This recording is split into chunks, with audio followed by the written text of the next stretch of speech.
જીવો છે, કોઈ જળના જીવો છે, કોઈ વનસ્પતિના જીવો છે, કોઈ પૃથ્વી ઉપરના પ્રાણી રૂપી જીવો છે, બધા છે પણ પરમાત્માને ઓળખી ન શકે એમ. અને મનુષ્ય એવું છે કે જેની અંદર રહીને પરમાત્માને પારખી શકે કે મારો ભગવાન જેવો છે. બસ એમાં હે સીધ ના જગડ્યા છો તમે મંદિર કે મસ્જિદમાં, રામ તો રહે છે મારી હૃદયની દુકાનમાં. તો રહેતો નહીં હોય બીજે ગોતવાનો જાતા. કારણ કે તમે જો મંદિર બનાવ્યા ને સાહેબ, મંદિર આસ્થાનું કેન્દ્ર છે. ભારત ભૂમિના ઋષિ મુનિઓનું આસ્થાનું કેન્દ્ર મંદિર છે, પણ તમે એમને માગણીની ઓફિસો બનાવી દીધી.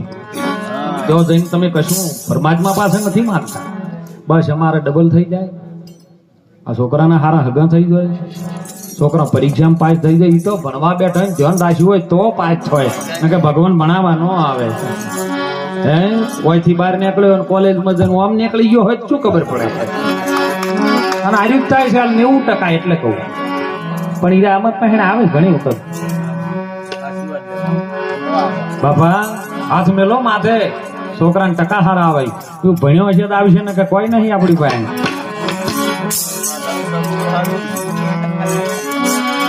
અને એટલે મહાપુરુષો કે છે આ કાયા નગર ની અંદર એક એવો જોગી આવેલો છે સાહેબ, ગોરખનાથજી બોલ્યા છે ત્યારે કાયામાં તમે જોઈ લેજો બેઠેલો છે મો એક બાવો. એ બાવાની તમે ખોજના કરી લ્યો તો તમારો થઈ જાય પ્રગટ દાવો.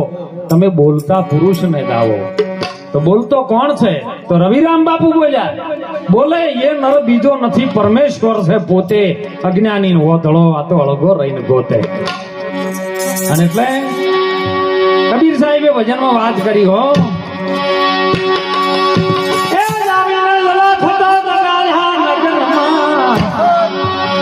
રમતા જોગી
રમતા જોગી આયા હે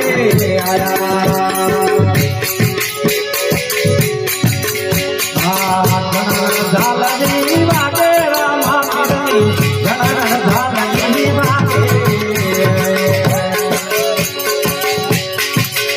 જવાનીના ઘોડે બિરાજે રામા પીર ઝાલની વાગે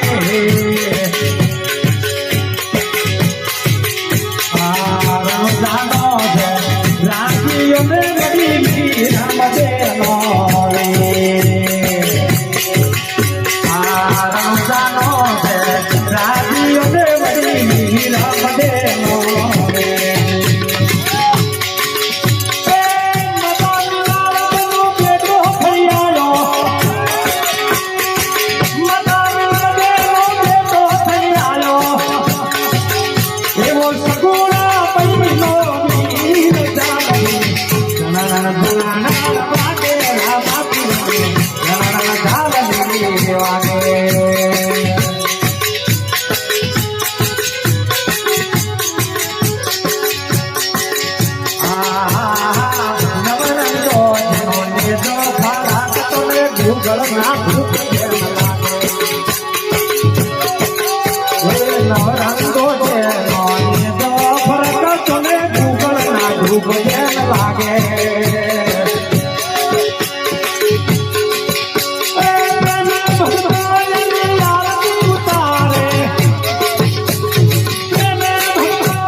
સદગુરુ ભગવાન